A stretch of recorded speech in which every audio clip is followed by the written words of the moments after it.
There's a quiet electricity in the air when a system is about to be rewritten, a kind of trembling beneath the surface that only a few people can feel, and even fewer dare to follow. And in the world of American baseball, where tradition is treated almost like scripture, the decision to challenge that tradition felt almost like walking into a cathedral and rearranging the stained glass windows. Moneyball 2011 enters with the emotional stillness of a man carrying the weight of a failing kingdom, yet beneath that stillness is a storm of numbers, probabilities, small market desperation, and the unwillingness to accept defeat simply because the math says so. It is a film that, in its first breath, tells us that innovation is never loud, and revolution never starts with applause. It begins with a man staring at an empty field and realizing he no longer has the luxury of believing in miracles unless he manufactures them. What makes this story so emotionally intriguing is that it is built on the bones of risk. Financial risk, reputational risk, psychological risk. The entire narrative is framed like a startup fighting a monopoly, an underfunded team facing billion-dollar giants, and a leader discovering that the only way to survive in a system designed against him is to redesign the system itself. The film's industry context unfolds in the tension between art and arithmetic, between intuition and algorithms, between legacy thinking and the cold, impartial truth of data. And yet, the beauty is that this battle is not sterile. It is deeply human. When the Oakland A's lose their star players, the emotional rupture inside the front office mirrors the financial rupture on their balance sheets. Investors pull back metaphorically, confidence drops, and suddenly the team begins to resemble a company on the brink of bankruptcy praying for one final disruptive breakthrough. In this framing, the production budget of the film itself becomes a poetic parallel. You are watching a story about numbers inside a movie that had to prove its own financial discipline to get greenlit. Think about the quiet irony. A motion picture exploring market inefficiencies, undervalued assets and capital optimization, made inside an industry that also lives and dies by margins, scheduling efficiency and audience ROI. It is art studying economics while being bound by economics. It is cinema that understands the tension between emotional storytelling and financial practicality. And this duality is exactly what gives the film its intellectual electricity. The opening moments revolve around the emotional ache of watching a small market team bleed out its best talent to richer franchises. This isn't just a plot point, it's the cinematic equivalent of a company losing its top engineers to Silicon Valley giants and being told to compete anyway. It is a familiar pattern in both business and sports. The rich get richer, the middle tier struggles, and the ones who innovate become legends, if they survive. The film introduces its central figure standing inside that crisis, and his internal world becomes a quiet battlefield where frustration, ambition, and an almost spiritual need for reinvention collide. The stakes are emotional, but the battlefield is economic. This emotional economic fusion becomes the backbone of the entire narrative. The film's early scenes show the power structure of Major League Baseball functioning like a financial ecosystem resistant to disruption. Tradition acts like a board of directors who refuse to believe in data-driven experimentation. Scouts cling to instincts the same way corporate executives cling to outdated KPIs. Every conversation is a negotiation between the past's comfort and the future's discomfort. And in this pressure chamber, the protagonist evolves not as a baseball executive but as a venture capitalist searching for overlooked value. He is a strategist, a reformer, a gambler, and at times, a man on the edge of emotional insolvency. When he encounters the young mind who introduces the concept of sabermetrics, it plays less like a mentor-prodigy moment and more like a merger, the convergence of emotional leadership and analytical innovation. It becomes the intellectual ignition point where philosophy and statistics clash and eventually intertwine. And it makes the early plot feel like the R&D phase of a bold new technology preparing for market launch. This is where the film subtly blends its emotional beats with the mechanics of innovation. The pitch meetings, the skepticism, the internal resistance, the fragile excitement you feel when a new idea is still too young to defend itself. The audience is not just watching a baseball story, they're watching a startup trying to secure belief capital. As we linger inside these early sequences, the film creates a strange emotional contrast, the loneliness of leadership surrounded by the noise of doubt. You feel the isolation of someone trying to translate a new language to people who have sworn loyalty to the old dictionary. It becomes a meditation on what it costs a human being to pursue innovation when the price is paid in ridicule, professional danger, and personal strain. And the camera captures that emotional erosion quietly, in late-night reflections, in silent car rides, in the tension between what he wants to do and what the world expects him to do. The brilliance of this opening chapter, both narratively and financially, lies in how it frames innovation as a gamble with unpredictable ROI. Every decision feels like a trade. Reputation for possibility, certainty for experimentation, tradition for data. The film invites viewers into the emotional undertow of changing an entire industry with nothing but conviction and algorithms. And by the time the first act settles, the audience understands that they are not simply watching a sports story, they are witnessing a fundamental economic rebellion disguised as baseball. A rebellion born from scarcity, fueled by intelligence, and guided by a leader who refuses to accept the world as it is simply because others fear the world as it could be. The early machinery of the story begins turning with a quiet tension, as if every decision is tightening an invisible screw inside the system. The first half of the plot unfolds like the blueprint of a startup forging its identity under pressure, and every scene feels like a test of whether this radical new philosophy can survive contact with reality. The emotional architecture is shaped by frustration, disbelief, and the stubbornness of a man who knows that if he keeps doing what everyone else is doing, he will keep losing the way everyone else is losing. This part of the film doesn't rush. It studies the slow, grinding resistance that every innovator faces when challenging a deeply entrenched ecosystem. And that resistance is not just institutional, it's human. Change feels like betrayal to those who have sworn loyalty to the old way. As the protagonist begins assembling a roster of misfits and undervalued players, the narrative plays out with the rhythm of rapid prototyping. Each player is a data-driven hypothesis, a prediction in human form, a calculated risk that could either validate the model or destroy it. The scouts, representing the old guard, push back with confidence rooted in decades of habit. They speak in the language of look, feel, instinct, whereas the new philosophy speaks in on-base percentages, projected runs and market inefficiencies. The clash feels almost generational, not just between two strategies but between two ways of seeing the world. And this conflict is where the film's emotional investment begins to deepen, because you sense the psychological weight pressing down on every decision. One of the early tensions is the relationship between the protagonist and the team's manager, a man who refuses to implement the new strategy because he believes his job depends on traditional predictability. This dynamic feels like friction inside a young startup where upper leadership embraces innovation while middle management protects their established routines. The protagonist watches the manager play the wrong athletes, stick to the old formula, and effectively sabotage the experiment before it begins. It feels like watching a product team refuse to ship the actual prototype because they don't trust the algorithm behind it. This slows the momentum of the new plan and forces the protagonist into confrontations that reveal the emotional cost of leadership. Staying committed to a vision even when those around you question its sanity. As the games begin, the team struggles. Loss after loss piles up like failed test runs, each one eating away at morale and putting the entire philosophical foundation at risk. The protagonist endures these early defeats with a kind of clenched calm, but beneath that calm is the fear of collapse. Financial collapse for the franchise, professional collapse for his own career, and emotional collapse from the burden of being the only one who fully believes in a theory that has yet to prove itself in the real world. The camera often isolates him during these losses, emphasizing the loneliness of leadership when the numbers don't immediately validate the vision. Meanwhile, the new analytical assistant observes the chaos with anxious hope, constantly recalculating probabilities, adjusting expectations, and trying to remain logical in an environment governed by noise and emotion.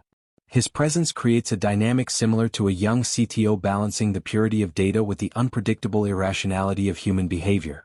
Every time the manager ignores the strategy, it feels like watching someone misuse a powerful tool and then blame the tool for not working.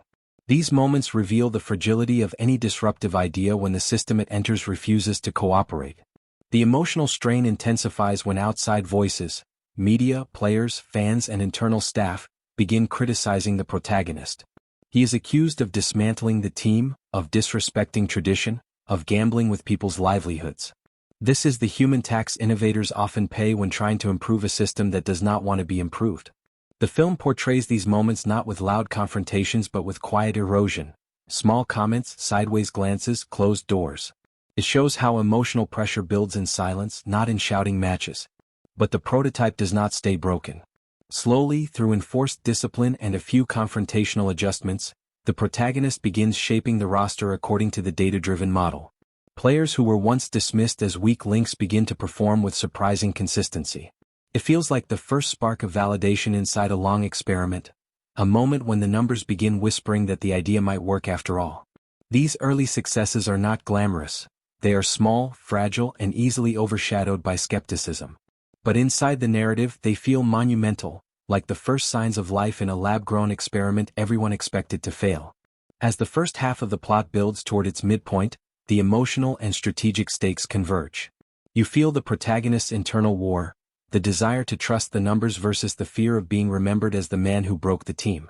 The tension between him and the manager intensifies, rooting the conflict not in personal hatred but in incompatible worldviews. The players begin adapting, the experiment starts stabilizing, and the audience can sense the tectonic plates shifting beneath the narrative. This movement is subtle but powerful, the transformation from desperate improvisation to a strategy finding its momentum. By the time the first half concludes, the film leaves us standing at the edge of possibility, watching a team that is no longer drowning but is not yet swimming.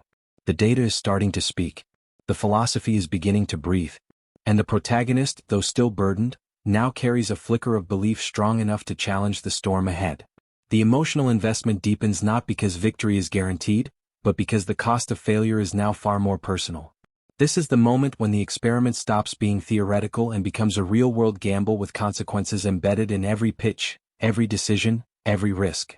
It becomes the turning point where innovation asks its most important question: will the world allow you to change it? The second half of the story unfolds like a storm gathering speed, no longer creeping through the narrative but accelerating with a sense of controlled inevitability. The experiment has survived its shaky beginnings, and now the emotional engine of the film begins to shift from hesitation to momentum. The atmosphere feels different, not lighter but sharper, as if every game now carries the weight of a thesis being tested in real time. The team begins to resemble a product entering the market after endless prototyping, and every inning becomes a form of consumer feedback.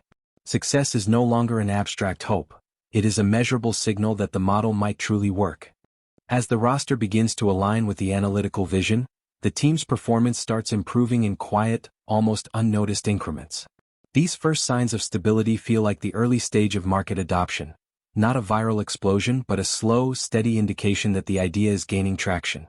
The players who were once mocked for their unconventional attributes now begin producing consistent results, demonstrating that value is not always obvious until the right system enhances it. It is as if the protagonist and his analytical partner have located hidden efficiencies inside the human equation and unlocked something everyone else overlooked. And with every small victory, the philosophical friction in the earlier scenes begins to loosen. The relationship with the team's manager remains tense, but the power dynamic subtly shifts as results accumulate. In the beginning he carried traditional authority, leaning on experience and intuition. But now the data-driven approach begins to accumulate real-world evidence, and evidence has a way of becoming gravity, pulling doubt downward while lifting belief upward. The protagonist watches as the manager is forced, not by argument but by outcome, to conform to the strategy he once resisted. It mirrors the way a reluctant executive in a corporation eventually aligns with a disruptive process once the numbers make disagreement untenable.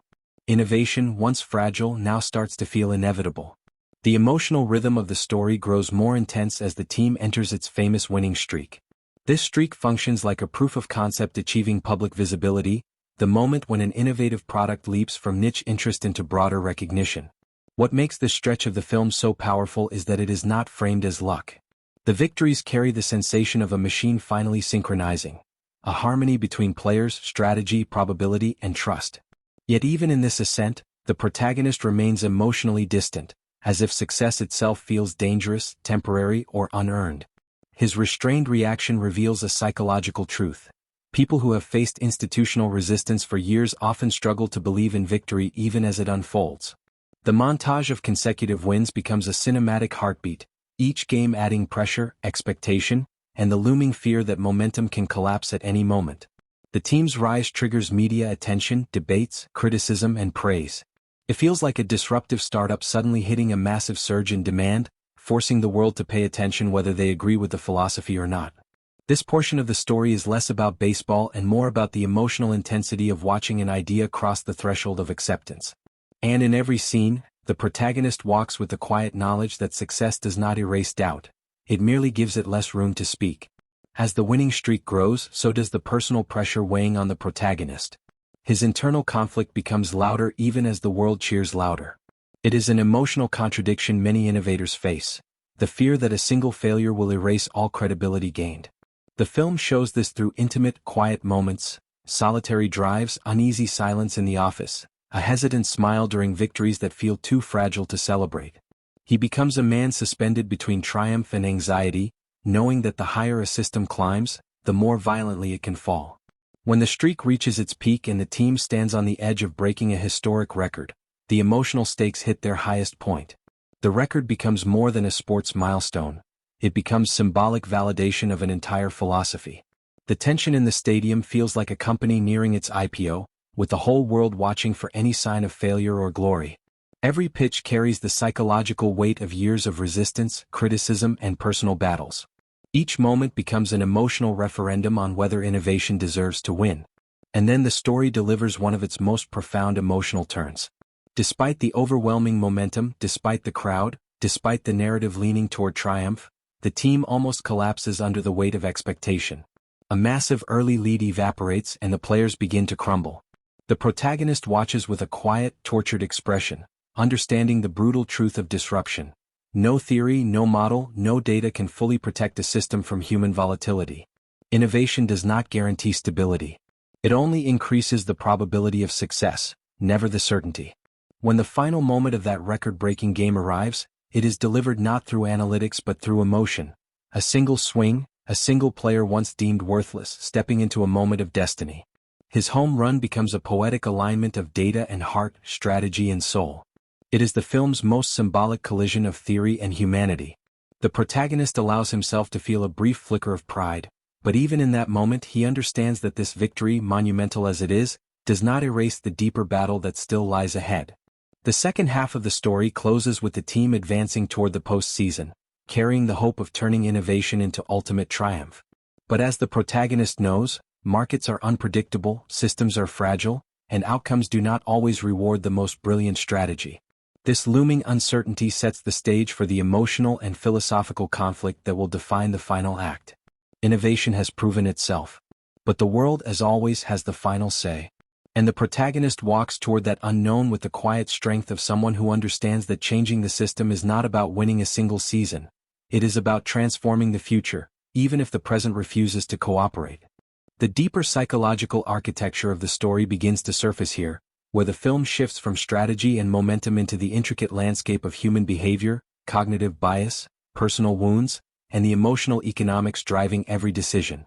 Leadership in this narrative is not a clean balance sheet or a neat equation. It is a constant negotiation between what the mind believes and what the heart fears. The protagonist moves through the world with the weight of past failures pressing against every choice he makes, and this pressure becomes the invisible currency shaping his actions. His psychology is built on a long history of disappointment, of being valued for potential but not for outcome, and this creates a behavioral pattern that blends risk-taking with self-protection. Every decision he makes in the present is shadowed by a past that still feels unclosed. His emotional detachment throughout the season becomes clearer when understood through the lens of behavioral economics. People who have experienced volatile outcomes, sudden loss, humiliation, or unpredictable failure, often develop a form of psychological loss aversion, far stronger than the average person. The protagonist behaves like someone who has conditioned himself to avoid emotional highs because emotional highs tend to precede emotional crashes. This is why victories do not light him up, and why defeats cut deeply but silently. He is managing his emotional portfolio the way a cautious investor manages capital, never celebrating gains too soon, always bracing for a downturn. His stoic demeanor is not a lack of feeling. It is a strategy for survival. His relationship with the analytical assistant adds another layer to the psychological fabric of the story. They complement each other not simply because one is emotional and the other logical, but because each represents a different kind of vulnerability. The assistant fears conflict but trusts numbers. The protagonist fears hope but trusts instinct sharpened by suffering. Together they create an emotional equilibrium. One brings rational clarity, the other brings the courage to enforce that clarity in a resistant environment. Their dynamic mirrors a behavioral model where innovation requires both the dreamer and the mathematician, someone to imagine the future and someone to prove it. The assistant's anxiety and the protagonist's intensity form a kind of partnership psychology that holds the entire experiment together. The manager, operating from traditional intuition, reveals a different psychological profile. He is driven by status quo bias, a behavioral phenomenon where individuals cling to the familiar even when presented with data proving it inefficient. His resistance is not arrogance, it is fear cloaked in experience. When a system has rewarded you for decades, the threat of a new system feels like an attack on your identity. His choices reflect a deeper question. What does a man do when the world asks him to abandon the very instincts that built his career? His behavior is a study in emotional self-preservation rather than strategic sabotage, and the film allows the audience to see how humans often protect their sense of competence even at the cost of collective success. The players themselves each carry their own economic psychology into the narrative. Many of them are undervalued assets. Men who have been told repeatedly that they are not good enough, not strong enough, not talented enough. Their emotional resilience or lack of it becomes data in itself. Some players crumble under pressure, proving that numbers cannot fully capture the psychological volatility of human beings. Others rise precisely because someone finally notices value in them where the traditional system did not. Their journeys highlight a core truth of behavioral economics. People's performance often changes dramatically when their environment changes. Give someone a system that plays to their strengths rather than their weaknesses, and the human variable becomes a competitive advantage instead of a liability. The protagonist's strained relationship with his family, especially his daughter, reveals the emotional opportunity cost of his relentless pursuit. Opportunity cost is not just economic, it is emotional. Every hour he invests into baseball is an hour stolen from emotional connection, from stability, from simple presence. His daughter becomes the emotional mirror he cannot escape. When she sings for him, the vulnerability in his expression exposes a man torn between ambition and affection. He understands that chasing innovation has made him emotionally unavailable, yet he cannot stop pushing forward because failure feels like a deeper betrayal, not of the team but of himself. His past mistakes haunt him, and the present forces him to chase redemption through innovation rather than through healing. One of the most powerful psychological threads in the film is the protagonist's tendency to destroy relationships or opportunities just before they can become meaningful.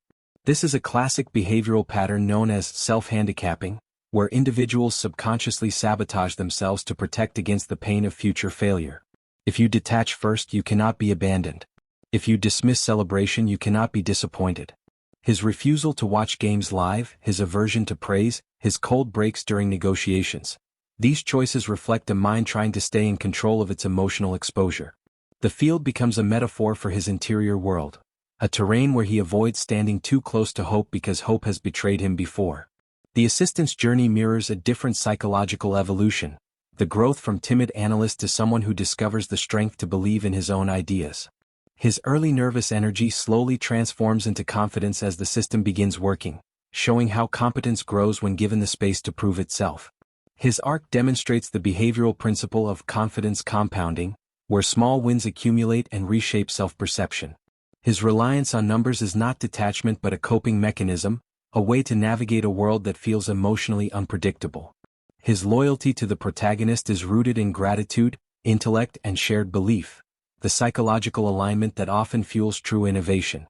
As the second half deepens, the narrative shows how every character operates under a blend of fear, pride, hope, and rationalization. The scouts cling to their old methods because their identity is rooted in intuition.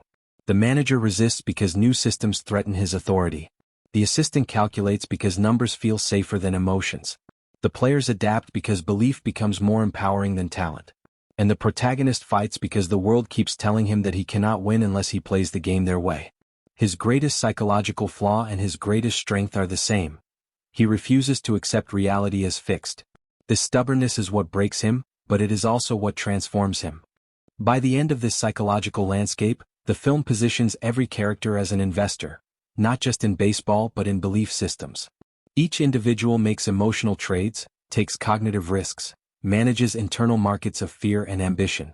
The protagonist stands at the center of it all, a man whose childhood disappointment became the emotional algorithm driving an entire revolution.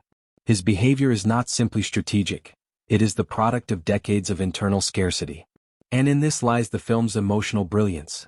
It asks what humans do when the world values them incorrectly, and how much psychological resilience it takes to demand a new valuation. This step reveals that the true battle was never just on the field, it was inside the human heart, where numbers and emotions fight for control of destiny. The financial anatomy of the story begins unfolding here, where the film shifts its weight from emotional turbulence to the hard mathematics of survival, risk, and return. Moneyball 2011 is, at its core, the cinematic autopsy of an economic problem.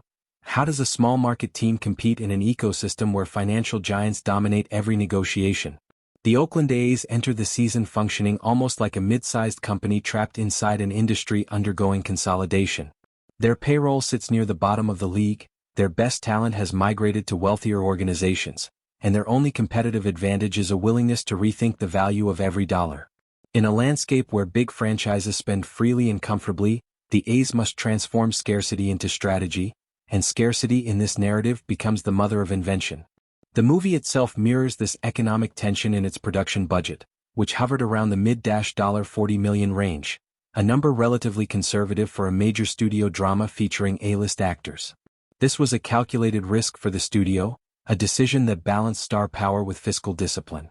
The financiers behind the project were essentially performing their own version of sabermetrics, weighing the potential box office ROI against the prestige of adapting a beloved best-selling book.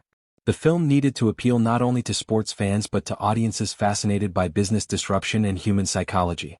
This wide net gave the investment a diversified revenue strategy, one designed to attract multiple demographic segments rather than depend solely on baseball enthusiasts. The marketing spend, as with most mid-range prestige dramas, remained strategic rather than explosive. The studio leaned on trailers emphasizing emotional intelligence, real-life stakes, and the intellectual allure of innovation rather than pure spectacle. High-profile interviews with the lead actor served as soft marketing fuel, leveraging his global brand as a form of organic reach. This kind of promotional strategy resembles a company relying on strong brand ambassadors rather than expensive advertising blitzes. It reduces upfront costs while still generating awareness, creating a marketing footprint that is efficient rather than extravagant. Once the film entered theaters, the domestic and international box office returns demonstrated exactly what the studio had hoped for: strong performance relative to investment, fueled by critical acclaim and audience intrigue. The global gross surpassed $100 million, meaning the project achieved the typical break-even multiplier required for profitability once marketing, distribution fees, and exhibitor cuts were factored in. A mid-budget film usually needs to earn 2.5 to 3 times its production budget to break even across all formats, and Moneyball hit that financial benchmark with quiet consistency. It was not a blockbuster, but it was an economically intelligent performer, much like the baseball strategy it portrays. The film's long-tail revenue became a second wind for its profitability. Streaming, cable licensing, and international distribution deals extended its earnings for years beyond theatrical release. This is a model increasingly common in Hollywood, a movie that performs moderately well in theaters but becomes a reliable asset in the digital and educational space. Moneyball's thematic relevance to business schools, leadership seminars, and sports analytics courses transformed it into an evergreen product, the cinematic equivalent of a high-value textbook. Studios adore films like this because they create slow, steady income for decades, reducing financial volatility in an industry known for extreme highs and lows. On a narrative level, the film's financial logic mirrors the protagonist's real-world challenge. The Oakland A's cannot spend like their competitors, so they must innovate like companies that cannot afford premium resources. This becomes their EBITDA-style philosophy: maximize efficiency, minimize waste, extract maximum performance from undervalued assets. Every player acquired in the story represents an investment thesis: low cost, high potential upside, minimal downside. This is the essence of value investing applied to baseball. The protagonist behaves like a hedge fund manager, identifying distressed assets and rebalancing his portfolio not through glamour, but through disciplined analysis. The film's depiction of brand integrations and merchandising is subtle but present. Jerseys, memorabilia, and team branding appear naturally within the narrative without feeling like product placement. This is the difference between authentic world building and overt monetization. The Oakland A's brand benefits from the film without the film depending on brand dollars for financing. This is a strategic advantage. Even passive brand presence becomes monetizable after release, as merchandise sales typically rise after a team or story reaches global audiences. For the real franchise, the film became a long-term brand amplifier. Distribution strategy also played a crucial role in the film's ROI efficiency. By releasing it during award season, the studio positioned it within the prestige economy, a market where films gain audience interest not through spectacle but through cultural conversation. This timing allowed the film to ride the wave of nominations, critical reviews, and industry buzz, increasing its shelf life in theaters and boosting international sales. Award season is a form of free marketing, an algorithm that Hollywood understands deeply. A nomination can generate millions in global revenue without the studio spending a single additional advertising dollar. On the team level within the story, every financial decision carries emotional resonance. When the protagonist trades players, cuts contracts, or negotiates deals, the film displays the brutality of economic optimization. These moments reflect a truth found in both corporate restructuring and baseball management. Efficiency often feels cruel. The protagonist must make decisions that hurt individuals in order to sustain the survival of the whole system. This mirrors the harsh reality of managing a company with limited resources, the necessity of choosing long-term gain over short-term comfort. The film handles these moments with emotional honesty, showing that financial strategy is never separate from human cost. By the time the financial narrative reaches its midpoint, the film has established itself as a story about markets as much as sports. It teaches viewers that innovation is not merely a creative act, it is a financial act. Risk is capital. Belief is capital. Doubt is debt. And the protagonist, carrying decades of emotional and professional losses, invests his entire being into a theory that may save everything or destroy everything. This step reveals the film's economic soul, a story where numbers and emotions collide, where budgets and dreams negotiate terms, and where the true ROI is measured not only in dollars but in dignity, resilience, and the courage to value the world differently. The technological spine of the story begins to reveal itself here, where the film shifts from financial machinery to the tools, systems, and cinematic engineering used to tell a narrative rooted in data and disruption. What makes this film extraordinary is how its filmmaking technology mirrors the innovation happening inside the plot. The story is about a man who uses numbers to challenge an ancient institution, and the film itself uses precise visual and auditory tools to translate that intellectual rebellion into emotional experience. This duality is what gives the movie its sleek, modern texture, a blend of human vulnerability and analytical sharpness shaped by the craft of filmmaking itself. The cinematography leans heavily on a grounded, documentary-like style, using 35mm film that creates a subtle grain, reminding the audience that this is a story rooted in real data, real pressure, and real consequences. The choice to avoid overly stylized lenses or flashy visual tricks reflects the film's philosophical honesty. The camera behaves like an observer, capturing boardrooms, locker rooms, practice fields, and silent car rides with an almost clinical precision. This mirrors the sabermetric philosophy: clarity over spectacle, truth over tradition. The muted palette and controlled dynamic range help maintain emotional realism, giving the sense that every frame has been calibrated not for beauty but for authenticity. Editing suites like Avid were used to shape the film's rhythm, and their structured timeline-based workflow mirrors the data-driven logic of the narrative. Each cut feels intentional, measured, and grounded in emotional mathematics. Scenes transition with the clean efficiency of a well-managed dataset, avoiding unnecessary flourish. The editing emphasizes the psychological states of characters rather than the spectacle of sports, focusing on reaction shots, micro-expressions, and the subtle tension of decision-making. This editing style transforms baseball statistics into emotional beats, turning probabilities into dramatic pacing. Sound design plays an understated but essential role in the film's technological identity. The stadium ambience, office tension, and quiet personal moments are mixed using Dolby's spatial tools to create sonic realism rather than heightened drama. The film avoids bombastic soundscapes in favor of restrained, precise mixing. Avid Pro Tools becomes the digital canvas where silence, soft tension, and subdued atmospherics are layered meticulously. The sound mix reflects the mathematics of the story: tight, efficient, and clean, always serving the emotion rather than overwhelming it. You hear the hum of fluorescent lights, the clicking of keyboards, the murmuring crowd, signals of a world shaped by constant data, constant noise, constant pressure. Color grading, likely done in systems like DaVinci Resolve or contemporary equivalents of its time, emphasizes earthy tones and grounded hues. These choices subtly represent the analog world of baseball resisting the digital revolution. Greens, browns, worn textures, and soft shadows dominate the palette, creating a visual metaphor, an old sport being infiltrated by new intelligence. The grade leans away from glossy saturation, favoring toned-down realism. This restraint mirrors the economic and emotional restraint within the story. It feels naturalistic, humble, intentional, a perfect visual language for a narrative about undervalued assets. The analytic graphics used in the film, charts, spreadsheets, statistics, are integrated with minimalism, avoiding flashy visual effects. They appear functional rather than stylistic, reflecting the grounded ethos of sabermetrics. These visuals behave like data visualization tools used in real front offices. Simple, precise, focused. The production intentionally avoids overwhelming the audience with technical jargon, instead allowing the characters' expressions to communicate the weight of numerical insight. This subtle handling of graphics keeps the emotional core intact while still paying tribute to the analytical backbone of the story.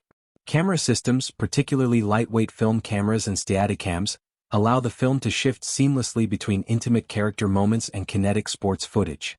The baseball scenes are shot with a mixture of high-speed cameras, long lenses, and handheld rigs to capture both the grandeur of the game and the vulnerability of failure. The slow-motion shots are not stylized for heroism but for emotional resonance. Moments where time feels heavy, where decisions stretch into eternity. These shots use sensor sensitivity and lens compression to highlight details like sweat, tension, and the fragile psychology of players under pressure. The behind-the-scenes workflow reflects the film's intellectual DNA.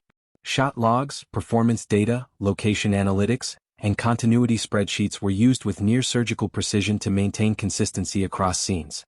The production team operated like analysts themselves, ensuring that every visual, emotional, and spatial detail aligned with the story's larger mathematical texture. This disciplined process mirrors the protagonist's philosophy. Small details accumulate into large outcomes. The film's clean production architecture becomes a metaphor for the algorithmic world it portrays. The baseball sequences use a blend of practical effects and selective digital cleanup. Unlike modern sports films that rely heavily on CGI crowds and artificial stadium enhancements, Moneyball opts for authenticity. Real stadiums, real fans, and real environments give the sports action a raw, lived-in feel. When digital effects are used, they are invisible. Slight crowd duplication, minor environmental fixes, or continuity smoothing. This invisibility is intentional. The film refuses to let technology distract from its emotional or intellectual core. It uses technology the same way the protagonist uses data, subtly, quietly, effectively. By the time this technological landscape expands fully, the film reveals a deeper truth. Innovation is not merely what the characters practice, it is what the filmmakers practice as well. Camera choices become emotional algorithms, editing rhythms become psychological data points, sound design becomes probability-based immersion, and color grading becomes a visual probability curve shaping mood and meaning. The entire production functions like a machine built to translate complex analytics into human emotion. And in this harmony between filmmaking technology and narrative intelligence, the film becomes a kind of cinematic equation, one where art and engineering merge seamlessly, proving that innovation in storytelling requires both imagination and precision. The production management of the story reveals an ecosystem functioning with the precision, hierarchy, and pressure of a large-scale corporate project, where time is capital, scheduling is negotiation, and every delay becomes a financial wound. Moneyball 2011 may appear quiet and intimate on screen, but behind its calm aesthetic is a demanding logistical engine. The film's narrative mirrors its own production architecture. A world where controlled chaos must be shaped into something coherent, efficient, and emotionally resonant. This step exposes how every decision behind the camera becomes part of a larger operational philosophy, turning filmmaking into a form of organizational intelligence. Production timelines on a film like this operate with the same constraints as a company launching a high-stakes product. Location availability, actor schedules, stadium access, lighting windows, and scene continuity must all align with military discipline. Shooting in real baseball stadiums requires negotiation with actual teams, booking days between games, working within strict time slots, and adjusting entire scenes when weather or availability changes. A stadium is not a film set, it's a living, breathing business environment, and the logistics team must function like analysts who can anticipate delays, manage risk, and move resources with surgical precision. Every hour costs thousands.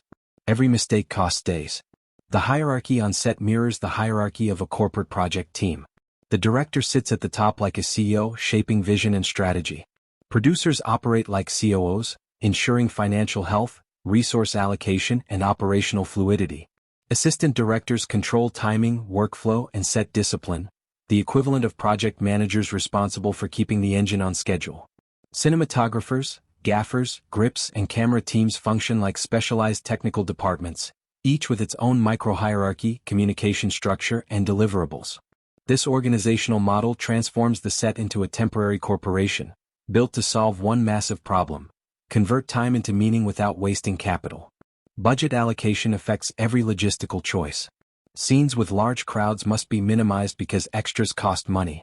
Night shoots require more lighting, which increases power needs and labor hours. Dialogue-heavy scenes are cost-efficient but require emotional precision from actors. The production cannot afford uncontrolled improvisation in schedule-heavy locations, so scenes must be rehearsed quickly and executed cleanly. Every logistical constraint shapes the emotional pacing of the film itself, forcing the team to make economic decisions that quietly guide the narrative tone. This is where efficiency becomes a creative partner rather than an obstacle. Shooting in locker rooms, training facilities, and offices demands tight space coordination.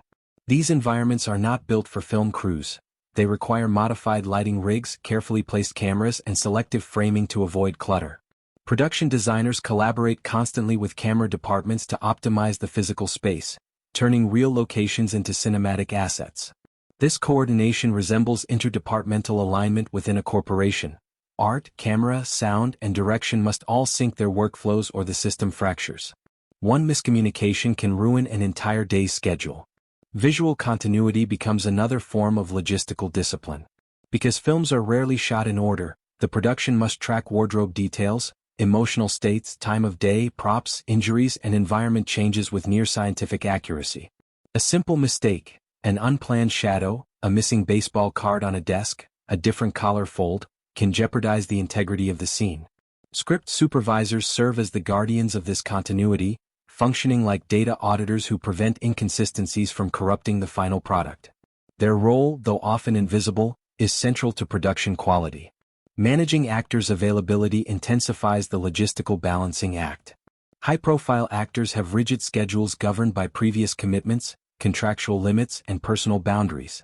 Coordinating their scenes requires constant rearrangement of shot lists, location setups, and crew call times. This strategic reshuffling resembles resource optimization inside lean organizations, aligning limited high-value personnel with the most essential tasks while minimizing downtime. Every scene involving a key actor becomes a prioritized deliverable in the production workflow. The film's quieter scenes, office confrontations, emotional conversations, analytical discussions, require a different form of management: psychological timing. The crew must create an environment where actors can access vulnerability quickly and consistently. This means controlling noise, minimizing crowd presence, adjusting lighting intensity, and allowing emotional resets between takes.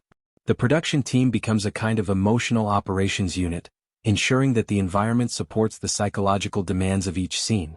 Filmmaking becomes not just technical precision but emotional logistics.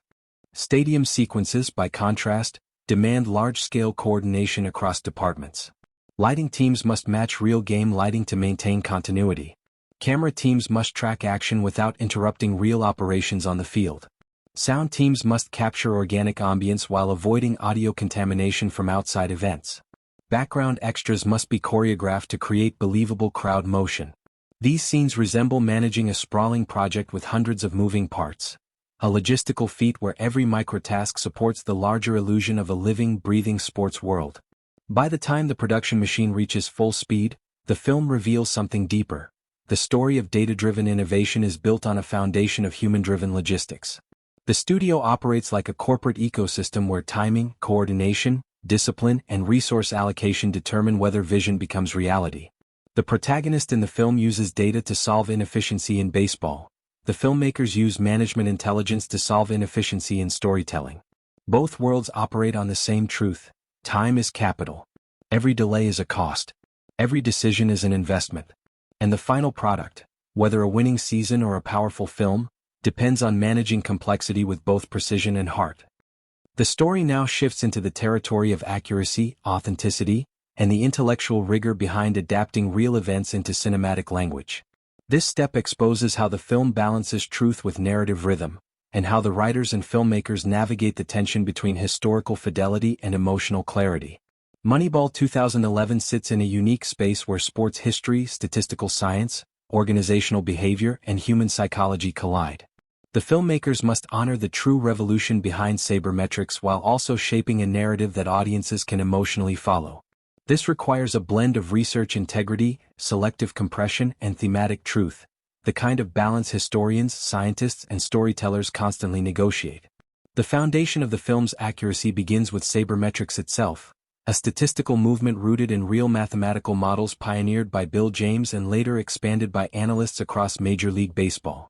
The movie does not attempt to teach full statistical depth. It avoids dense formulas, regression models, and advanced probability theory, but it accurately represents the core principle: find value where the market fails to see it. The on-base percentage emphasis is historically correct, as is the philosophy of prioritizing what truly correlates with winning rather than relying on subjective scouting instincts. While the film simplifies the analytics for accessibility, it does not distort their fundamental purpose. This is scientific compression, not manipulation. The portrayal of the Oakland A's financial disadvantages is grounded in reality. Their payroll was indeed one of the lowest in the league, and the team faced enormous competitive imbalance. The economic disparity between franchises, with some teams having budgets 2 to 3 times larger, is a documented structural issue. The film accurately depicts the emotional and professional frustration that arises from trying to innovate within a system fundamentally designed to reward wealth.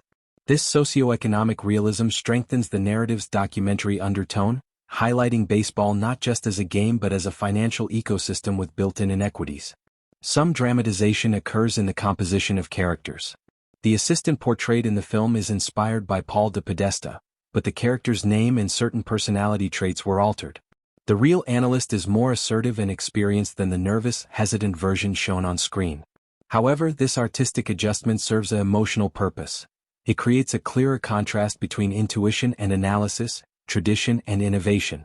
The decision respects the emotional truth of the story even as it shifts biographical details.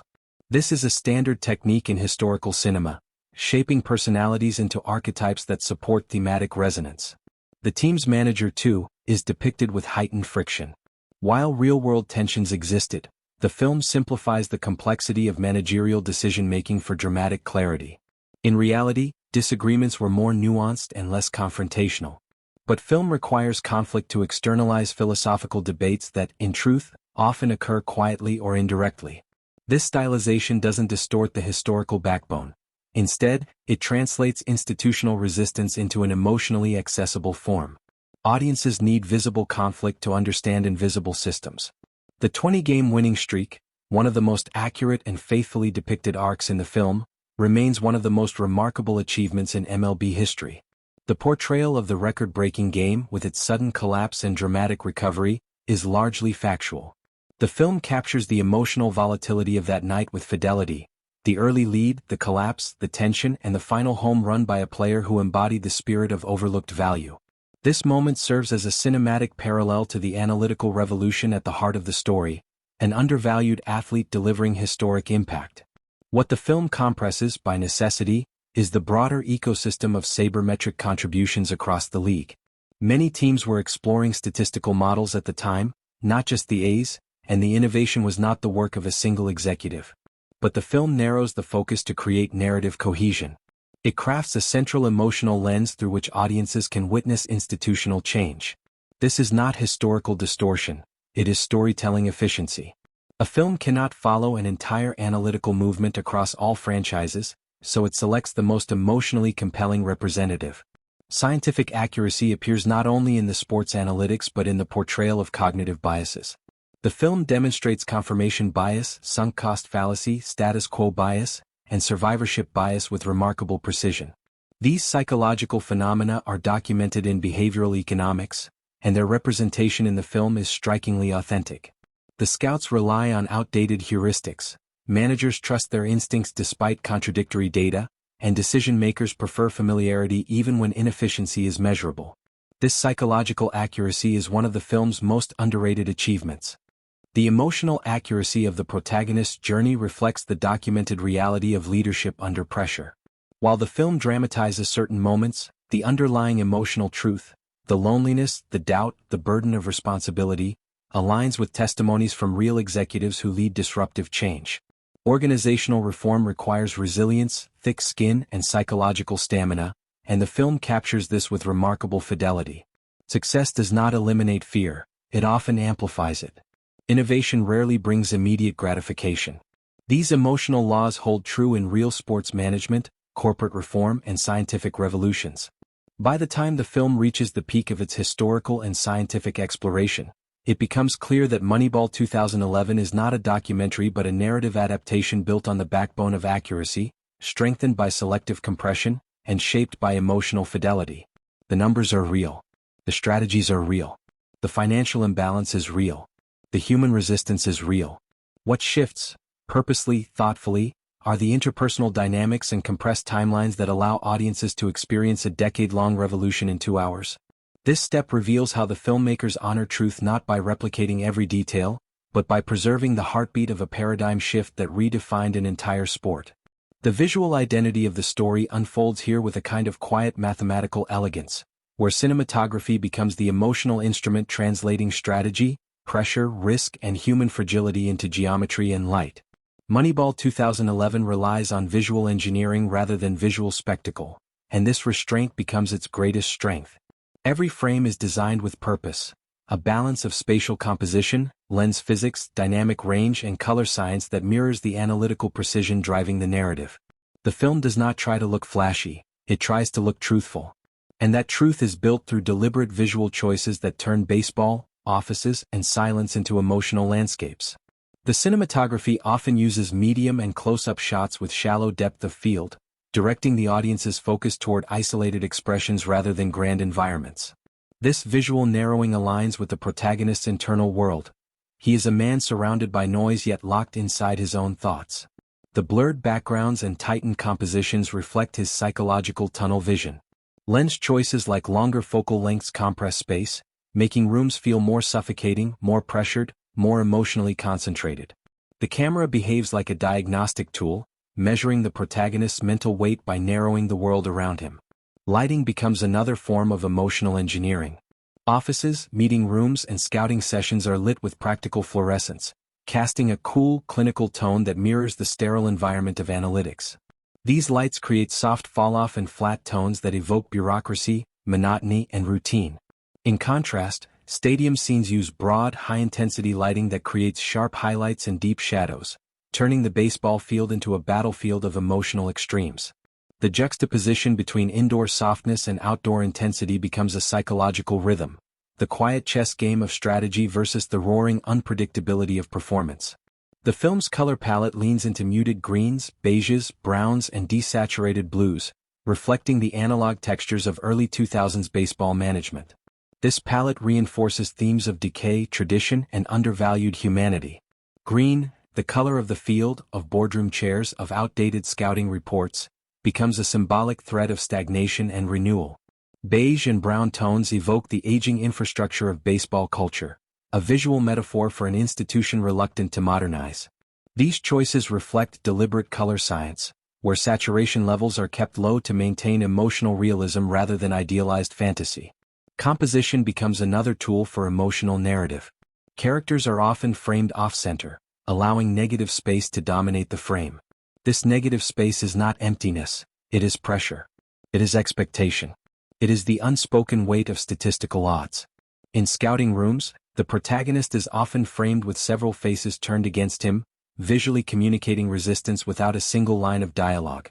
In solitary scenes, he is placed against wide-open fields, emphasizing existential loneliness. The geometry of each frame becomes psychological architecture, reinforcing the story's internal conflicts. Dynamic range, the interplay between light and shadow, is handled with delicate restraint.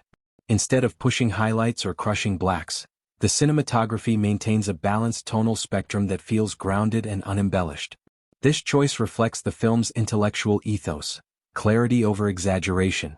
The absence of dramatic contrast reinforces the idea that innovation occurs in dull rooms, quiet decisions, long nights, and ordinary environments.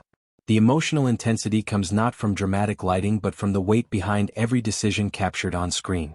The baseball sequences adopt a more kinetic visual language. Handheld shots, long lenses, and wide shots combine to create a sense of both immediacy and vulnerability. The field becomes a visual arena where probability meets chaos. Slow-motion shots isolate key moments, The swing, the throw, the crack of the bat, amplifying emotional stakes. These shots rely on precise shutter angles, motion blur control, and sensor sensitivity to extract emotional value from micro-moments.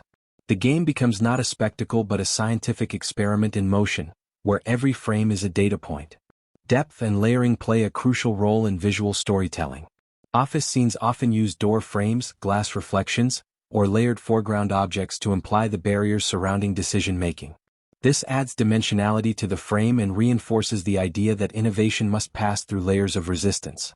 In contrast, scenes between the protagonist and his daughter are shot with warm, simple, uncluttered compositions, representing emotional clarity in a world filled with analytical noise.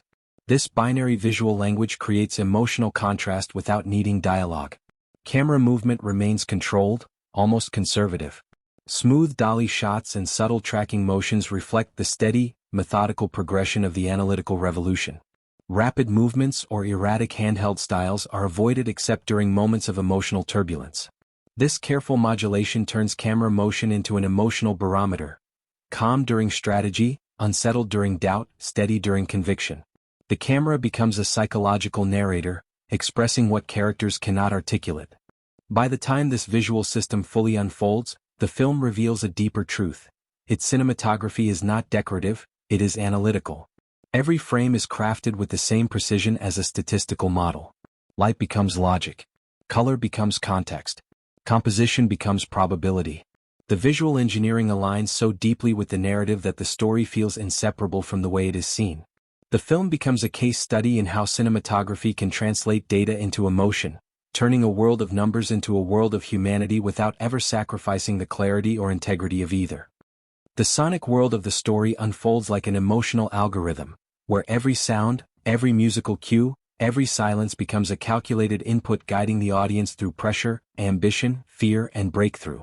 Moneyball 2011 uses sound design not as decoration but as psychological engineering, a way to translate the intellectual weight of analytics into something you can feel in your chest.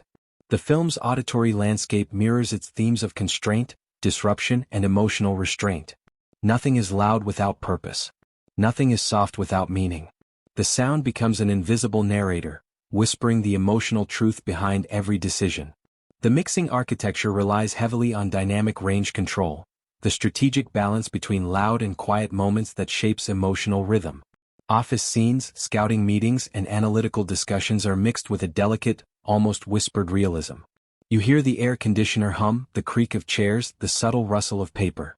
These microsounds are intentionally preserved to create a texture of bureaucratic stillness. The quiet becomes a metaphor for the suffocating environment of tradition. The world feels small, closed, resistant. It is the sound of stagnation, of a system afraid to change. In contrast, stadium ambience is mixed with wide spatial spread, using surround channels to create a sense of scale and unpredictability. Crowd noise emerges not as a wall of sound but as a living organism, rising, falling, shifting, breathing. You feel the vibration of thousands of people reacting simultaneously to human performance. This vastness clashes beautifully against the intimate quiet of boardrooms and strategy meetings. It's the sonic equivalent of the protagonist's emotional tension, private fear clashing with public pressure. The film uses this contrast to remind you that every decision made in silence explodes into noise once it reaches the field. The score, composed with understated elegance, blends piano motifs, soft percussion, and restrained strings to create an emotional language that never overwhelms. The music is intentionally minimal, almost hesitant, like a thought trying to find clarity. This tonal subtlety reflects the protagonist's internal state, hope hidden beneath caution, belief wrapped in fear. Instead of heroic themes or triumphant flourishes, the score leans toward introspective patterns. It communicates that this is not a story of physical triumph but of intellectual rebellion, emotional endurance, and psychological risk. Sound editing tools like Avid Pro Tools form the backbone of the film's auditory construction. Every layer, dialogue, ambience, Foley, music, is sculpted with precision. Dialogue is cleaned with surgical care, remaining crisp and centered even in noisy environments.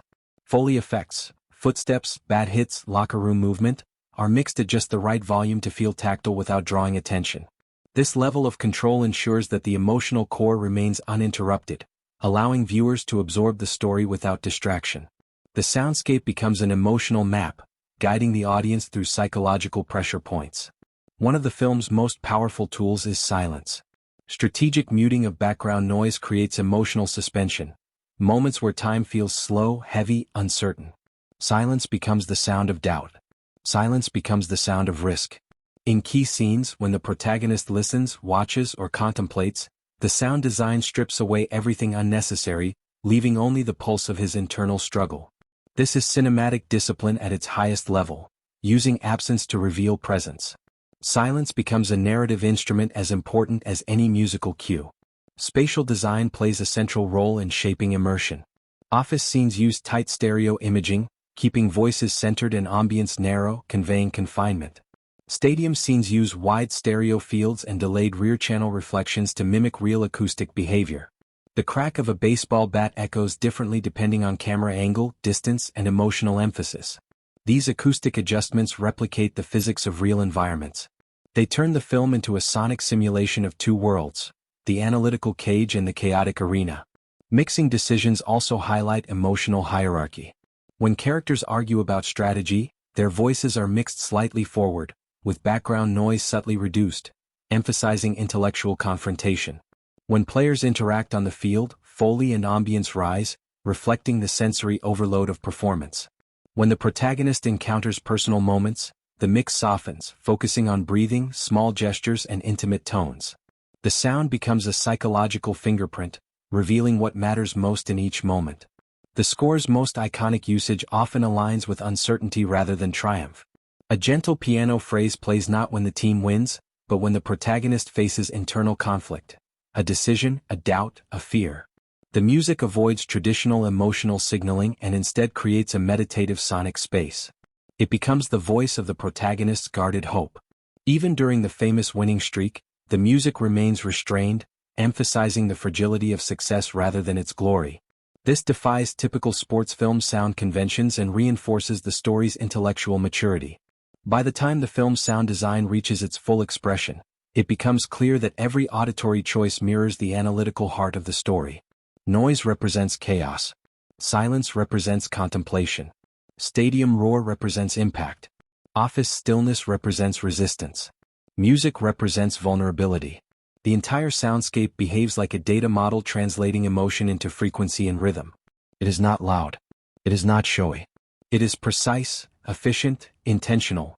A perfect sonic reflection of a narrative built on the belief that small, overlooked details can change everything. The sound of the film becomes the emotional code beneath the story, proving that cinema speaks not only through images, but through the quiet, powerful engineering of what we hear.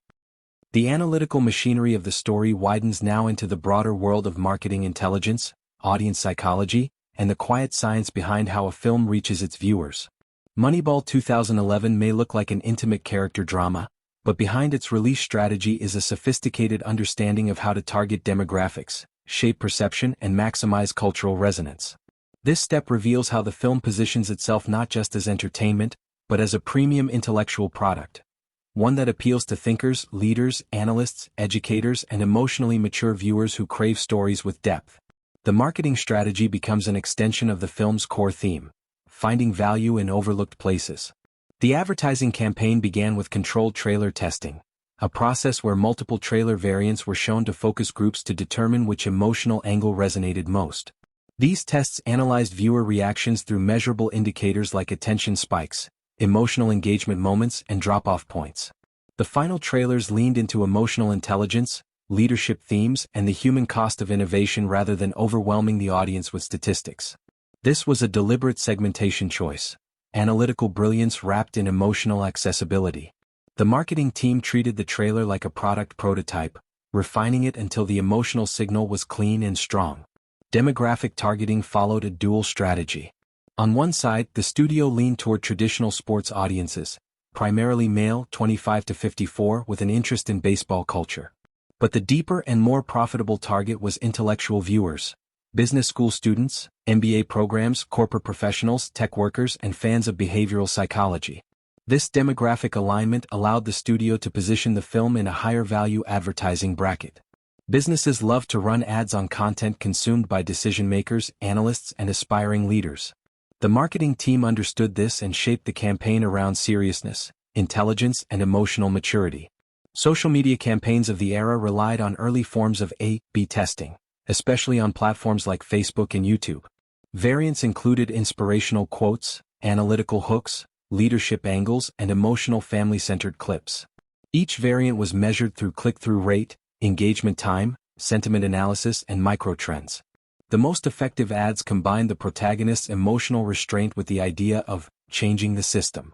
Analytics-driven decision-making in marketing mirrored analytics-driven decision-making in the story, a beautiful narrative echo shaped by real marketing science. Influencer presence was subtle but intentional.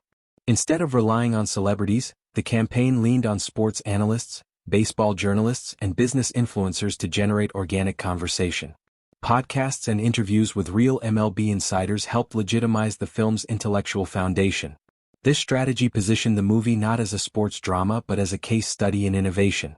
The more analysts talked about it, the more the film became part of a cultural conversation around progress, data, and leadership, an immeasurably valuable form of unpaid promotion. The studio used cost-efficient CPM, cost per thousand impressions, strategies by placing ads in front of content consumed by data enthusiasts, leadership communities, and sports commentary channels. These were viewers whose interest naturally aligned with the film's themes. This efficient targeting allowed the studio to stretch a modest marketing budget into disproportionate reach. The strategy was essentially digital sabermetrics, extracting maximum value from minimal spending by analyzing viewer behavior and buying ad slots where they were most likely to convert. Pre-release screenings served as another analytical test. Audience reactions were measured not only through applause or feedback cards but through behavioral indicators. When did viewers lean forward? When did they fall still? When did they laugh softly? These micro-reactions helped the editors fine-tune pacing and music before the film reached the public. This feedback loop mirrors the protagonist's process in the narrative: test, adjust, refine, iterate. The film itself underwent a form of emotional A/B testing. As critical reviews began surfacing, the marketing team leveraged the film's intellectual praise. Phrases like smart, thoughtful, innovative, deeply human, and masterfully restrained. These keywords position the movie as a prestige drama, elevating its brand and attracting high-value viewers who seek films with emotional and analytical substance. Critics became unpaid marketers, amplifying the film's reputation in a way traditional advertising could not replicate. The studio strategically highlighted reviews that framed the movie as both emotionally rich and intellectually compelling. International marketing tailored itself to cultural context. In countries where baseball is less prominent, the campaign emphasized the universal themes of leadership, disruption, and personal struggle. Posters focused on character rather than sport. Trailers emphasized music, emotion, and strategy. This adaptation prevented the film from being pigeonholed as a sports story and broadened its appeal to global viewers interested in innovation narratives. The film became not about baseball but about challenging a broken system, a theme that resonates universally. By the time the marketing strategy reached full maturity, the film had secured a place in multiple high-value viewer segments: sports fans, thinkers, business professionals, educators, and emotionally mature audiences. It became a film people recommended in classrooms, in leadership seminars, in startup discussions, and even in conversations about analytics and psychology. This long-tail relevance expanded its lifetime audience far beyond its initial release window. The marketing analytics aligned with the story's central message: find hidden value, invest in overlooked strengths, and let data guide emotional connection. The film's campaign became a real-world demonstration of the power of strategic targeting, proving that with the right intelligence, even a quiet drama can achieve global resonance. The cultural afterlife of the film expands here, where critical reception, awards momentum, and long-term legacy begin shaping the movie's place in cinematic and intellectual history. Moneyball 2011 was never designed to be a blockbuster. It was designed to be a prestige artifact, the kind of film that grows in influence rather than exploding at launch. This step reveals how the film evolved from a mid-budget drama into an enduring cultural text, studied by analysts, praised by critics, adopted by universities, and woven into conversations about leadership, psychology, and innovation. Its legacy is not loud, it is persistent, subtle, and remarkably durable. Critics responded with overwhelming admiration, praising the film's intelligence, emotional restraint, and narrative clarity. Many noted that the movie accomplished something rare: it made data emotional. It turned spreadsheets into heartbreak. It turned probability into character development. This critical framing elevated the film into the realm of serious cinema, where storytelling is not merely entertainment but an examination of human behavior under pressure.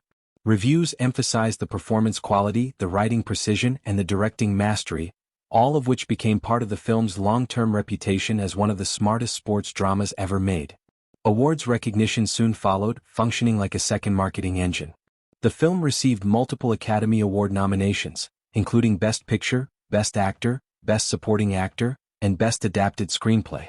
Although it did not secure major wins, the nominations alone significantly boosted its cultural capital.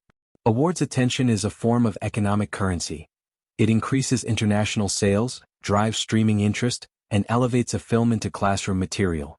Being part of the Oscar conversation transformed Moneyball from a well-reviewed drama into a prestige symbol associated with excellence. The screenplay, adapted with sharp intelligence, earned particular praise from both critics and industry insiders. Writers and filmmakers studied its structure for its clarity, pacing, and emotional precision. Dialogue became quoted in leadership seminars, corporate workshops, and creative writing courses. The film's narrative efficiency, compressing real-world complexity without sacrificing depth, earned it a durable place in writing discussions. This is where cinema transitions into pedagogy, becoming a tool for teaching communication and storytelling. Audience reception proved equally intriguing. While not a mass-market explosion, the film attracted a stable and loyal viewer base over time. Business schools, tech workers, entrepreneurs, statisticians, analysts, and leaders embraced it as a story about cultural transformation. Many viewers unfamiliar with baseball connected with the film's emotional and intellectual themes, demonstrating that its true power lies not in the sport but in the psychology of disruption. This diverse appeal helped sustain the film's relevance long after its theatrical run ended. The film's thematic resonance with leadership communities expanded its legacy dramatically. Corporate executives referenced it in discussions of innovation. Analysts used it as a metaphor for data-driven decision-making. Change managers cited it when explaining resistance to new systems. The movie's portrayal of emotional and institutional inertia resonated across industries, turning it into a cultural shorthand for challenging outdated norms. This cross-disciplinary relevance is a rare achievement. Few films transition so seamlessly into the language of leadership and organizational behavior. Educational institutions embraced the film with enthusiasm. Business programs assigned it in strategy courses. Psychology departments analyzed its depiction of cognitive biases. Film schools examined its editing, sound design, and narrative structure. Even sports management programs used it to teach the evolution of analytics. This academic adoption created a long-tail revenue and relevance stream that continues to this day. When a film becomes part of educational culture, its legacy becomes self-renewing. Critics also highlighted the film's unusual ability to merge genres, part sports drama, part psychological study, part business case, part emotional memoir. This hybridity became central to its legacy. It appealed to viewers who normally avoid sports films, viewers who prefer intellectual cinema, viewers who love emotional storytelling, and viewers fascinated by innovation. This wide demographic reach cemented the film as a cultural bridge between entertainment and academia. Over time, the film's influence seeped into broader cultural memory. It became a reference point in discussions about meritocracy, analytics, leadership, and undervalued talent. Analysts compared real-world corporate trends to the film's themes. Commentators referenced its ideas when discussing tech disruption, AI adoption, and startup culture. Moneyball became less a film and more a philosophical blueprint, a reminder that systems often fail not because they lack intelligence, but because they lack willingness to adapt. By the time this step reaches its full shape, the film's long-term legacy becomes undeniable. It achieved something deeper than awards or box office numbers. It became a lens through which people understand innovation, emotion, leadership, and change. Critics placed it among the most intellectually significant sports films ever made. Leaders treat it as a metaphor. Educators treat it as curriculum. Audiences treat it as emotional truth. Its cultural capital continues growing, fed by relevance, intelligence, and emotional resonance. Moneyball didn't just tell a story, it became part of the story society tells about courage, systems, and the value of daring to think differently. The production insights of the story expand here into the hidden mechanisms, quiet miracles, and behind-the-scenes decisions that shaped the film into the emotionally intelligent, analytically grounded experience it became. Moneyball 2011 may feel effortless on screen, but behind that effortlessness is a symphony of problem-solving, improvisation, and creative engineering. This step reveals the backstage world the audience never sees. The scheduling battles, the last-minute rewrites, the technical puzzles, the emotional conversations, the artistic gambles, and the lucky accidents that transformed a complex book about mathematics into a deeply human cinematic journey. One of the production's biggest challenges was adaptation itself. The original book is dense, analytical, and lacking a traditional narrative arc. Early drafts struggled to translate this into a character-driven story. Multiple writers attempted versions before the final team shaped the script into its clean, emotionally resonant structure. There were countless discussions about how much math to include, how much baseball strategy to explain, and how to maintain emotional clarity without overwhelming the audience with data. The script went through major restructuring to shift focus from numbers to the man carrying their weight. This transformation required both analytical understanding and emotional intuition. A lesser-known fact is that this film almost never existed. At one point, the original director withdrew just before production, forcing the studio into crisis management. Sets were built, schedules were locked, and millions had already been spent. Bringing in a new director so late in the process demanded extraordinary adaptation from the entire crew. Departments had to adjust tone, performance direction, and cinematography plans overnight. This kind of last-moment pivot is rare, risky, and emotionally draining, yet it became the catalyst that shaped the grounded, introspective style the film is known for. Casting decisions also involved extensive research and emotional calibration. The lead actor immersed himself not only in the psychology of the real figure but also in the emotional silence embedded in leadership roles. He spent time observing real baseball executives, absorbing their speech patterns, posture, and internalized stress. The goal was to embody a man who carries disappointment like a quiet scar, someone who hides hope behind restraint. Supporting actors underwent similar preparation, learning the emotional rhythms of athletes whose lives are defined by performance anxiety, uncertainty, and fragile opportunity.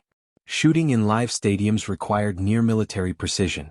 The crew often had extremely short windows to capture scenes between real games, meaning lighting setups, camera rigs, and crowd coordination had to be executed at extraordinary speed. Sometimes the team would have less than an hour to shoot complex sequences requiring multiple angles, extras, and movement choreography. Stadium staff, security teams, groundskeepers, and MLB coordinators all became part of the production ecosystem. These scenes were logistical puzzles disguised as simple moments on screen. Real statisticians and baseball analysts were consulted throughout filming to ensure authenticity. They advised on everything from whiteboard notes to dialogue accuracy to the emotional behavior of front offices under pressure.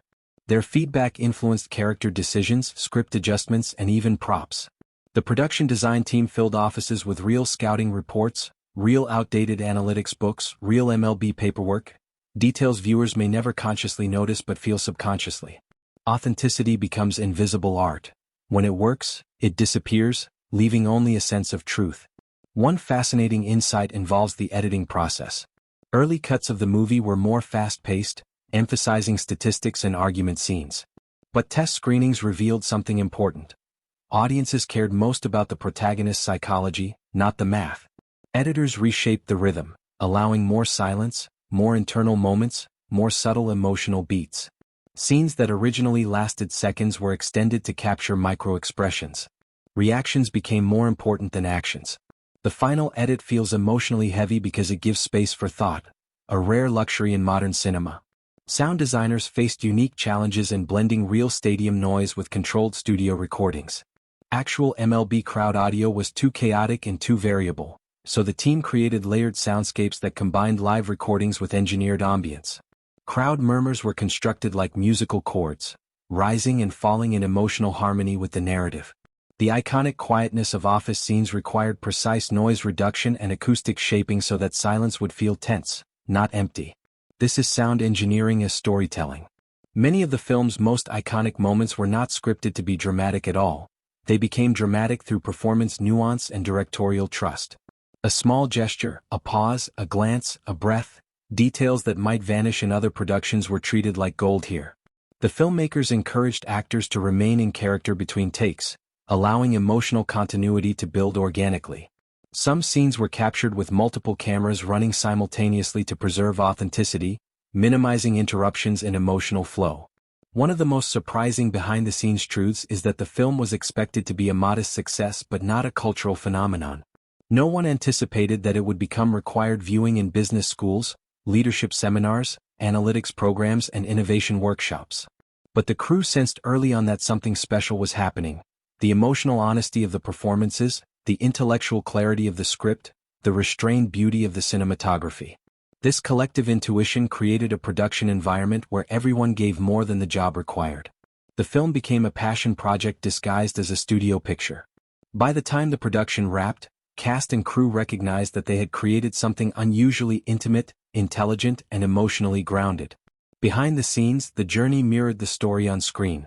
A team working with limited resources, facing skepticism, adapting constantly, and believing quietly in something unconventional. The film's behind-the-scenes truth becomes its poetic reflection.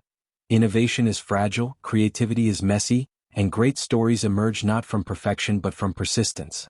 The production becomes a living example of the very theme it celebrates, that undervalued ideas, nurtured with courage and discipline, can redefine the game. The thematic backbone of the story opens fully here, where the film's emotional, intellectual, and symbolic architecture merges into something larger than baseball, larger than analytics, larger even than the protagonist himself.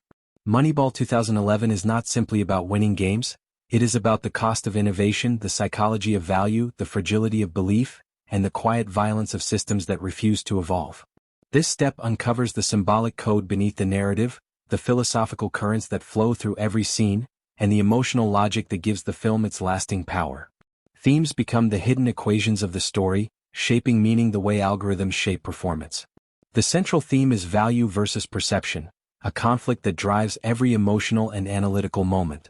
The protagonist's mission is not merely to find undervalued players, it is to prove that society often misjudges worth. The film argues that potential is not always visible, talent is not always glamorous, and greatness often hides behind imperfections. This becomes a metaphor for human life. People are frequently misvalued by systems that reward appearance, tradition, and status. Sabermetrics becomes a philosophical rebellion, a demand to rethink how we measure worth. The story asks whether we can ever truly see others clearly, or if we remain prisoners of our biases. Another major theme is innovation versus tradition, expressed not as an abstract conflict but as an emotional battle. Every character represents a worldview, scouts clinging to intuition, executives fearing change, players adapting to new expectations, and the protagonist pushing against a resistant establishment. This theme symbolizes the psychological war between comfort and progress. Tradition feels safe because it is known. Innovation is terrifying because it exposes the limits of what we believe. The film shows that systems resist change not because change is wrong, but because change is emotionally expensive. The theme of failure as identity shapes the protagonist's internal struggle. His past mistakes become symbolic wounds, influencing every decision he makes. His fear of hope becomes a form of emotional armor. He avoids watching games because watching means caring, and caring means risking heartbreak. Failure becomes a psychological ghost haunting his pursuit of innovation. The story suggests that leaders often carry invisible burdens, fears, disappointments, regrets, that shape their vision more powerfully than success ever could. Innovation here is not a heroic act, it is a coping mechanism.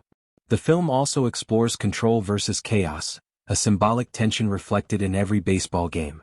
Analytics promise order, a structured understanding of probability, performance, and optimization. But the field offers chaos, unpredictable outcomes, human volatility, emotional pressure, and moments that defy prediction. The protagonist tries to build a world where data makes chaos manageable, but the story reminds us that no amount of analysis can eliminate the uncertainty of life. Baseball becomes the perfect metaphor, a game measured by numbers but lived through emotion, a system where logic meets randomness. A quieter but deeply powerful theme is loneliness in leadership. The story portrays leadership not as a position of authority, but as an emotional exile. Leaders stand apart because they see what others cannot see and believe what others refuse to believe. The protagonist's journey is marked by solitude, empty hallways, late-night drives, silent offices. His isolation reflects the burden of carrying vision in a world that mocks vision until it succeeds. The film suggests that leadership is not glamorous. It is a form of emotional endurance. The theme of fatherhood and emotional inheritance adds human depth to the narrative.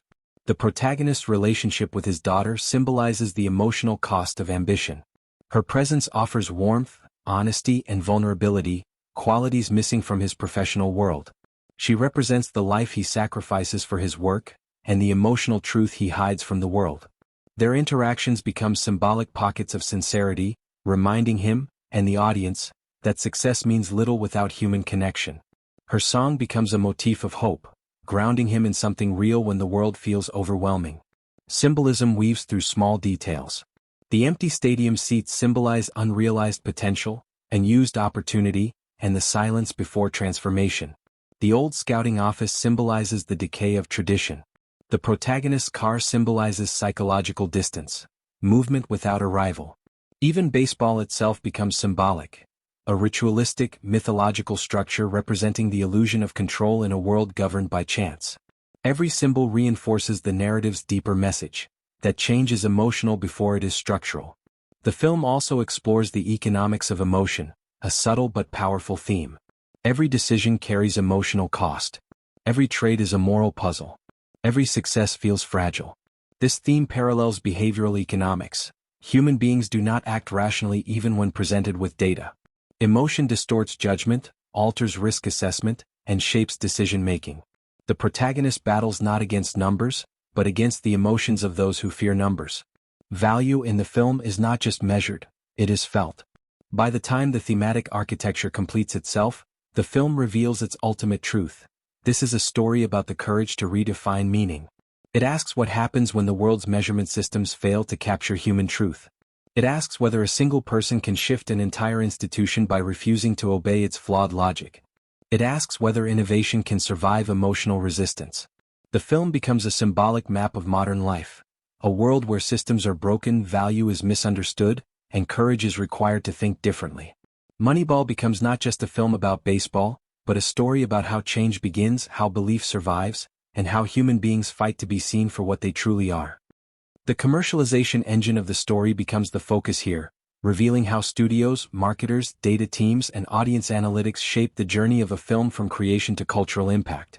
Moneyball 2011 may feel intimate and emotional, but its release was orchestrated with strategic intelligence, targeted segmentation, and data-driven optimization, the same principles the narrative celebrates. This step uncovers how the film positioned itself in a competitive marketplace, how it reached the right viewers, and how analytics shaped everything from trailer timing to long-term revenue cycles. Marketing becomes not just promotion, but a form of storytelling that extends the film's themes into the real world. Trailer deployment began with algorithmically informed scheduling, releasing teasers during sports broadcasts, leadership-oriented programming, and content consumed by high-value demographic clusters. Timing mattered. The studio used historical data to identify when its target audience was most active. The goal was not maximum exposure but maximum efficiency. This mirrors the sabermetric philosophy. Optimize the return on every marketing dollar. The trailer emphasized emotional stakes, strategic intelligence, and human struggle rather than sports spectacle, allowing the film to attract viewers who might normally dismiss baseball narratives. The marketing team leaned heavily into digital analytics, monitoring engagement metrics across platforms. They tracked view duration, rewatch behavior, click-through patterns, and sentiment markers. If users paused during emotional moments, the team amplified that content. If viewers responded strongly to leadership themes, those themes became central in ads. This iterative refinement reflects the protagonist's analytical approach in the story. Marketing became a real-time feedback loop, treating audience response like a living dataset. Traditional television spots were used sparingly but strategically. Instead of buying broad national slots, the studio purchased carefully selected placements during MLB games, business-oriented programming, and award season coverage. This approach maximized CPM efficiency, ensuring each impression had a higher probability of conversion. It mirrored a portfolio strategy: invest heavier where returns are proven, minimize risk in low-yield areas. Even the choice of networks reflected demographic alignment: financially literate audiences, mature viewers, and analytically curious minds. Talent-driven promotion played a crucial role. Interviews with the lead actor emphasized themes of risk, reinvention, and emotional restraint, all core pillars of the film's tone. Press junkets, talk shows, and sports interviews were designed to humanize the protagonist while reinforcing the film's intellectual identity. The actor's global recognition became a high-value asset, creating organic reach that saved the studio millions in paid advertising. His persona, disciplined, thoughtful, quietly intense, perfectly complemented the film's psychological and financial themes. Social media in the early 2010s was transitioning into an analytics-centric marketplace, and the studio leveraged this shift with early A/B testing. Promotional posts tested variations in imagery, color tone, captions, and emotional emphasis. The team tracked micro-patterns, which scenes generated the most comments, which quotes caused the most shares, which tones triggered the longest engagement. Successful variants were amplified, while underperforming ones were removed. The process resembled a marketing lab, scientific, iterative, and quietly innovative. Audience segmentation extended into highly specific clusters. Business students, sports analysts, data professionals, leadership communities, and emotionally mature viewers became the core targets. The studio understood that this was not a mass-market blockbuster. This was a prestige drama appealing to thoughtful minds. The marketing message reflected this: intelligent, restrained, reflective. Even poster design, minimalist layouts, subdued color palettes, introspective expressions, signaled emotional depth. This was not a movie about baseball. It was a movie about change. As the film entered award season, the marketing strategy adapted again. Campaign materials highlighted critical praise, festival recognition, and award nominations. Awards buzz functions like leveraged marketing. It multiplies interest without multiplying cost. Screeners were sent to critics, influencers, professors, and professional associations, encouraging discussion in high-intellect spaces. This expanded the film's reputation beyond entertainment and into academic and professional circles. Award season became a kind of prestige accelerator. International marketing required additional adaptation. In markets where baseball holds little cultural weight, the film was reframed as a leadership story. Posters emphasized emotional arcs rather than sports context. Trailers foreground innovation, resilience, and psychology. Critics in these regions praised the film's universality, its ability to communicate the fear and courage behind risk-taking. Thematically, the film's global appeal lies in its portrait of confronting systems that refuse to evolve. By the time the film's marketing cycle completed, its analytical and emotional strategy had generated lasting traction. The movie found long-term audiences in classrooms, corporate retreats, sports academies, startup communities, and personal development spaces. Its reputation expanded through word of mouth, becoming a thinking person's sports film, with intellectual longevity. The marketing strategy, like the protagonist's philosophy, identified undervalued audiences and transformed them into loyal advocates. It proved that when a film respects the intelligence of its viewers, the viewers return that respect with lasting enthusiasm. The culmination of the film's cultural journey unfolds here, where critical reception, award recognition, and long-term legacy fuse into a portrait of what the movie means beyond its runtime. Moneyball 2011 is one of those rare films that quietly grows in stature as years pass. A work that begins as a well-reviewed drama and evolves into a cultural fixture, an academic reference point, a leadership metaphor, and a timeless story about human reinvention. This step explores how the world received the film, how institutions validated it, and how its legacy continues expanding in unexpected directions. Critics approached the film with a kind of respectful curiosity, recognizing that it was attempting something unusual, turning a statistical revolution into a deeply emotional narrative.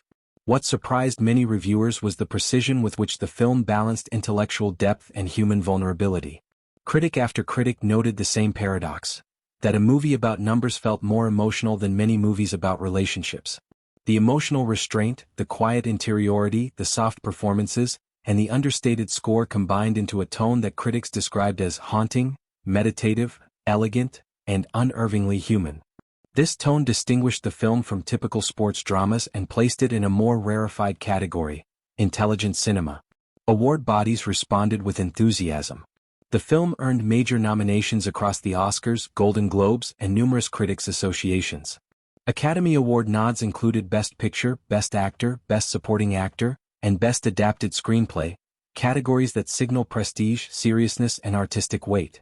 These nominations were more than accolades.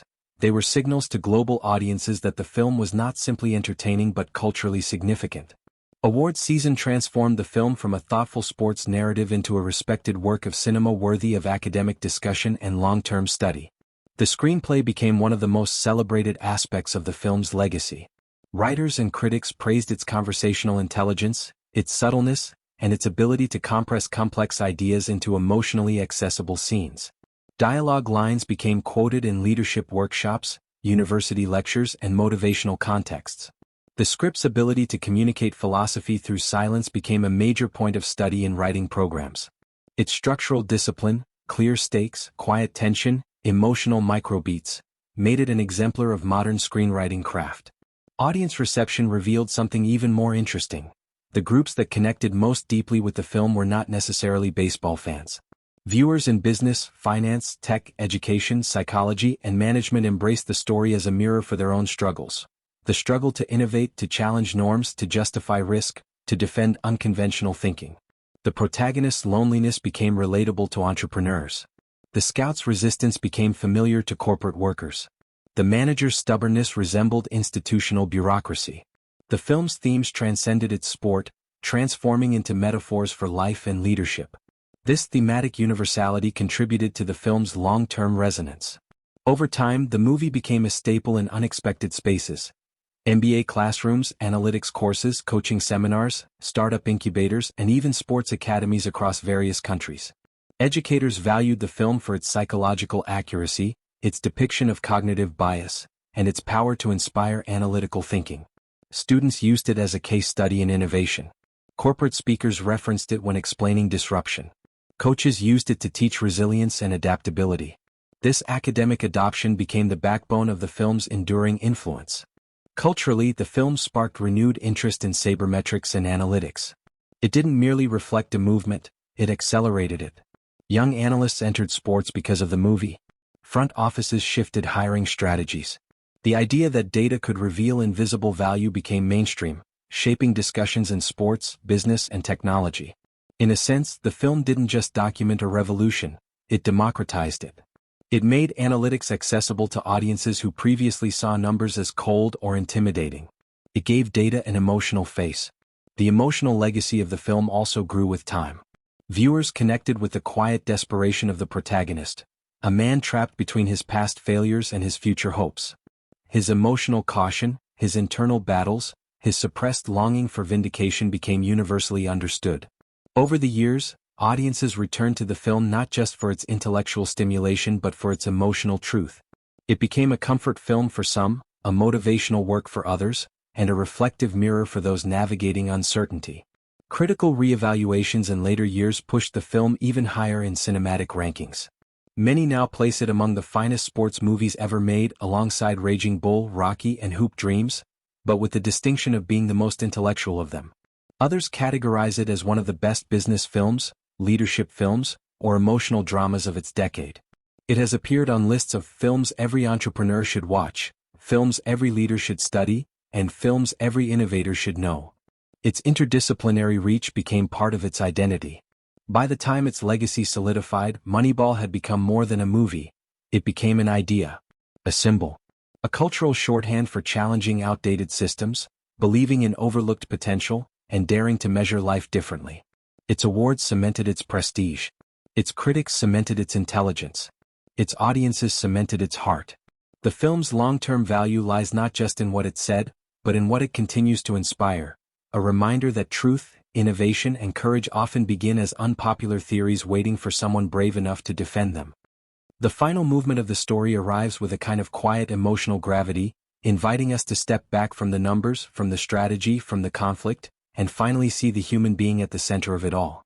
This step is where emotion, technology, economics, psychology, and narrative craft converge into one final reflection, a meditation on what the film reveals about innovation, morality, ambition, and the delicate balance between art and analysis.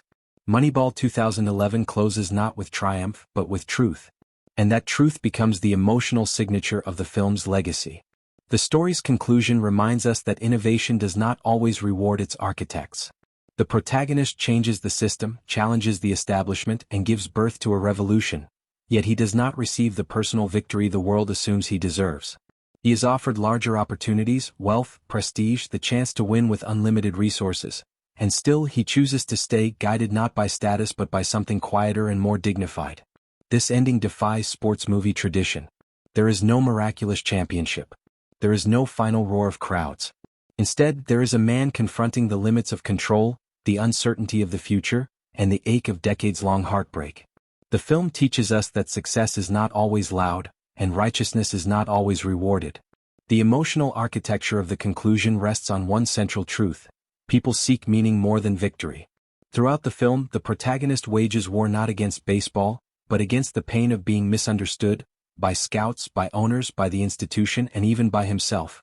The final scenes reveal that the greatest risk he takes is not trusting numbers, but trusting hope. His daughter's song becomes the emotional key that unlocks his vulnerability, reminding him that his worth is not defined by wins or losses, contracts or offers, applause or rejection. It's defined by who he is when the noise disappears. The film ends with him finally allowing himself to feel something he has avoided for years: the possibility that he might deserve happiness, even without a trophy attached. On a technological level, the film's ending reflects the harmony between art and engineering. The sound mix softens. The score becomes intimate. The cinematography stabilizes. The editing lingers.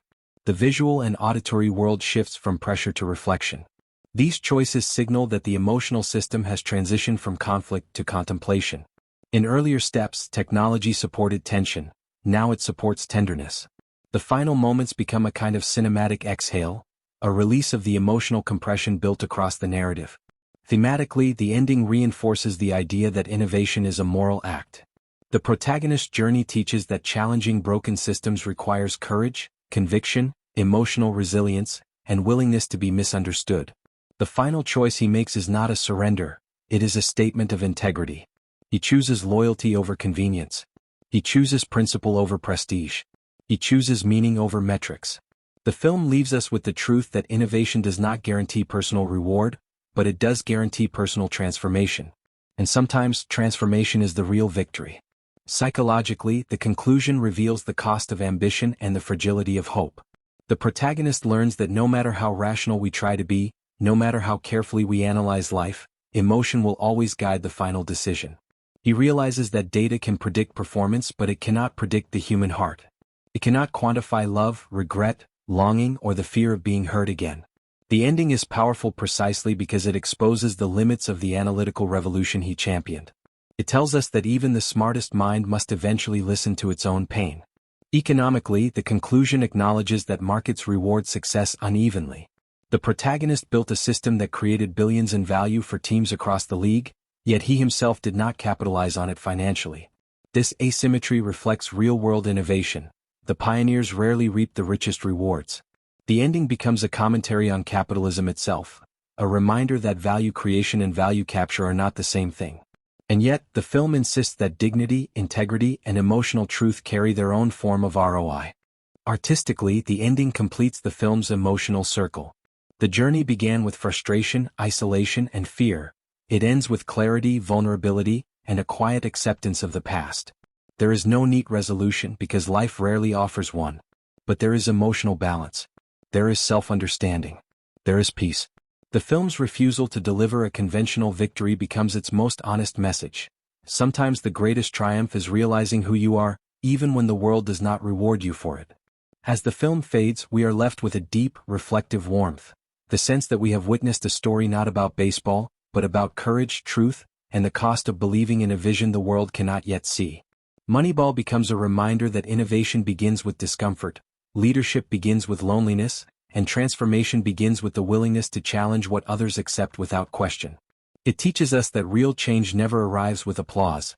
It arrives quietly through persistence, conviction, and the refusal to surrender to cynicism. And so, literature-loving friends, if you found meaning in this deep dive, if the blend of art, technology, finance, emotion, and human psychology resonated with you, consider liking and subscribing so we can continue exploring cinema's hidden intelligence together.